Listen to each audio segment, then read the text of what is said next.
les plaintes dans le mariage. Quelqu'un va dire, est-ce qu'il ne faut pas se plaindre quand ça ne va pas? Quelqu'un d'autre va dire, est-ce qu'il faut être hypocrite? Quand ça ne va pas, on ne se plaint pas parce que, bon, voilà, on veut la paix. Une troisième personne, je l'entends dire, qu'est-ce que vous voulez dire par là? Pourquoi les pièges deviennent, pourquoi plutôt les plaintes deviennent des pièges? Est-ce que il faut être là comme un mouton et supporter toutes ces bêtises et puis encaisser parce qu'on veut la paix? Pourquoi les plaintes sont des pièges dans le mariage? Parce qu'il faut d'abord savoir, lorsque vous vous plaignez pourquoi?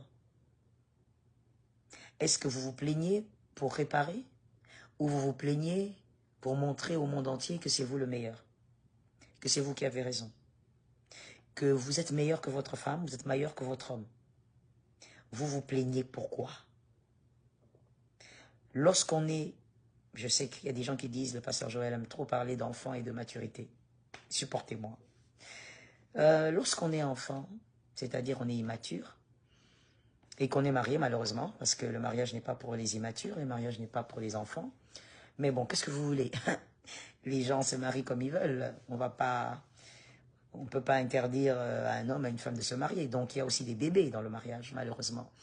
Lorsqu'on est immature, on pense qu'on doit se plaindre de tout, d'abord, dans le mariage. On croit qu'on doit se plaindre de tout. L'immature, il fait ça. Deuxième chose que l'immature fait dans le mariage, n'oubliez pas que nous sommes sur le deuxième piège. Deuxième chose que l'immature fait dans le mariage, il se plaint sans dialogue. Les immatures sont comme ça. Ils se plaignent sans dialogue, que ce soit homme comme femme. Il se plaint sans dialogue, il se plaint. Il est là, il se plaint. Il se réveille le matin, il commence à parler. Des fois même, il monologue dans les plaintes. C'est carrément du monologue. Il est là, il se réveille, il commence à se plaindre. Pourquoi la télé n'est pas bien, je ne sais pas, allumée? Pourquoi est-ce que les assiettes sont sales? Pourquoi est-ce que les enfants ne sont pas là à l'école à temps? Au fait, il se plaint, mais il ne dialogue pas. Il n'est pas dans le dialogue. Il est dans un monologue de plainte.